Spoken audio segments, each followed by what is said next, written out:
What's up, guys? Fish Keeper is here once again. Welcome back to my channel. I'm really excited about this video. I'm wanting to introduce this new tank to you guys. This is my UNS 60L.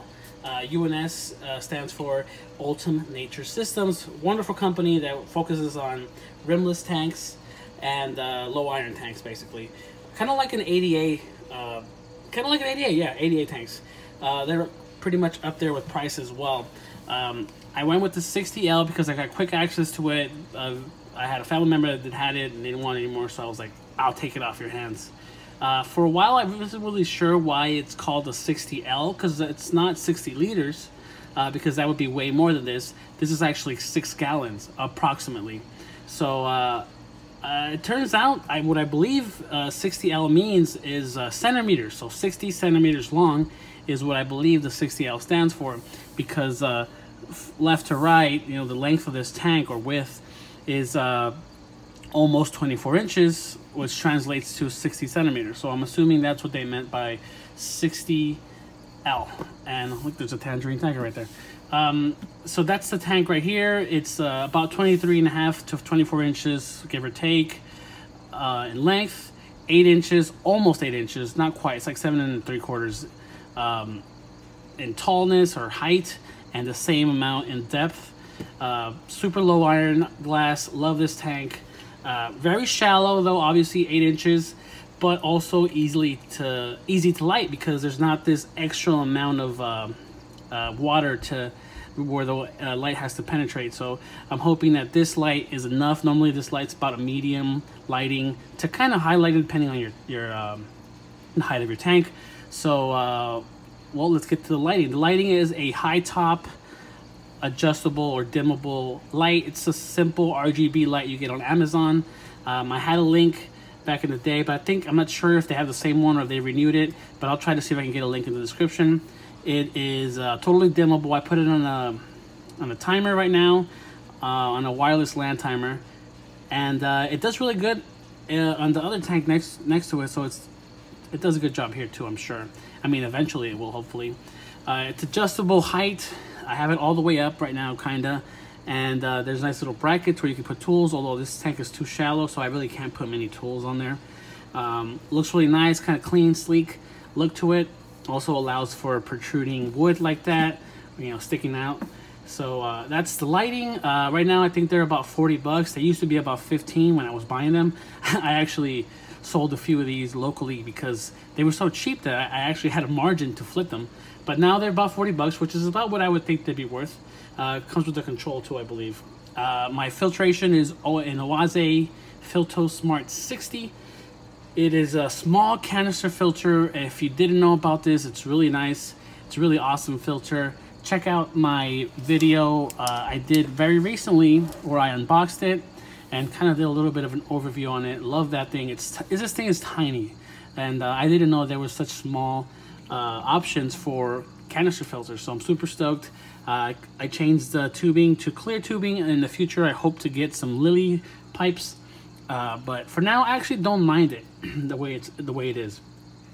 I frosted the back because I wanted to do some kind of light effects, some background light effects, but I think I'm not going to do it anymore because I like that look how it is, just as is.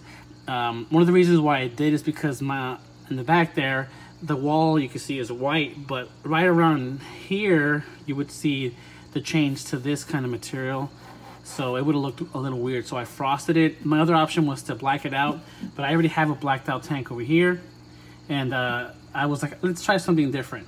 And I might still do a backlit background, but as of now I don't really have real plans. I do have plans to CO2 this. I'm in the works of trying to find some parts and stuff, so that might be a long-term goal, not really right now. Let's talk about plants. I have tons of plants in here.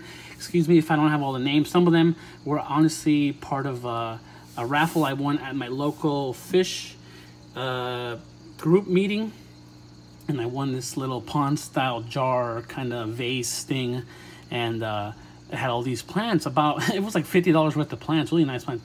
So I really after I started seeing my plants get brown, because I don't have a proper light for a pond style or anything, I didn't have any setup for it, so I just won the tank as it is. So I was like, yeah, I don't want to dive into pond style tanks right now.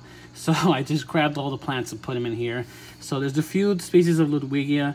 I think that's like a super red or something like that. And then over here, there's like a red Reuben that's really nice and red as well. I think this is a Rotella species. I'm not really sure. It's doing some kind of hard melting right now. This, I'm not sure. This grass like, I'm not really sure what species this is. Same thing. Dwarf Sag, I know what that is. I got that. Japanica, these little clovers, and a bunch of Hygrophila, Pinatophylla or Hygrophila, however you want to pronounce it, Pinatophylla. Tons of it. Long story short, I ordered some on eBay from a seller.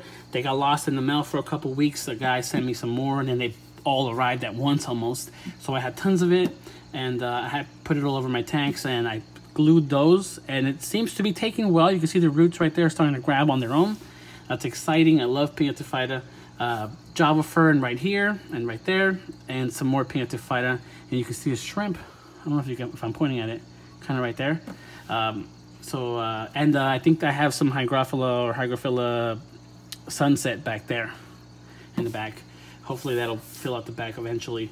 As far as little critters or fish and shrimp, I'm trying to do Caridina once again. I failed in the past with some Taiwan bees, shadow pandas. It was too hard. I had all the parameters, but I don't know. I just wasn't able to. Eventually, I lost like half of my pack that I ordered after about 3 or 4 weeks, maybe even a little over a month, and then I had like 4 left. Gave them to somebody, a family member who's actually has them going pretty good right now. So I tried again. This time I'm going with the easier species. I'm just gonna try hard. I'm going for tangerine tigers. I have about 7 in here. That's probably not enough, but I think that's good enough so I can see them. I'm not really trying to breed them as much as I want to see them. So I'm kind of adjusting my parameters to fit their needs. I also, my local supplier of shrimp, who also supplies a lot of the fish stores here, had some really nice what he calls Thailand fire red cherry shrimps, Neocaridinas. And he was like, he wants them, and he gave me a really good deal, so I got him. He's right there. Look, there's a bunch of them. I got about 7 of those as well. They're gonna be kind of living in basically Caridina water. But from what I've seen, my research is you can pretty much keep them together as long as you favor the parameters of a tangerine tiger, and then the Neocaridinas will just adjust. I also have a few pygmy cories in here. They are hidden somewhere. I can't really see them right now. And that's pretty much it. That's all I'm gonna have in here for a while. My plans are to hopefully do a little bit of a CO2 thing going on, but not sure when I will do that. For now, this is my tank. I love this tank. Honestly, when I get visitors, this is a head turner. This is like a big head turner. People are like, whoa, what is that? Is that your tank? Is that a fish tank? Are there fish in there? I'm like, barely. I'm like, it's more about the aesthetic and how it looks and like the art of it. So this is my first attempt at aquascaping. I don't expect people to like agree that this is a good tank or anything or a good aquascape, but I like it and I'm okay with it. So I'm okay with that basically. Like and comment if you've ever used some UNS tanks, or if you're into aquascaping, let me know. Give me some hints and tips if you think that I could do some other things. But that's it for now, guys. I mean, I'm super stoked about this tank. I don't think I missed anything. I might have missed some stuff, but yeah, this is the tank. This is my new like favorite thing to look at in my kitchen. Now, don't get me wrong, this guy over here is also pretty fun. You can see that it's kind of like a Dutch style meets nature aquarium style, and you know, that's a different tank all on its own. Basically, that's all Neocaridinas. But yeah, guys, so like and subscribe if you can. I always try to bring some videos like this. I have some plans in the future to kind of do some other stuff, and yeah, leave a comment, like I said, if you can. Hit the notification bell to get updates on whenever I put up these little weird videos. And later.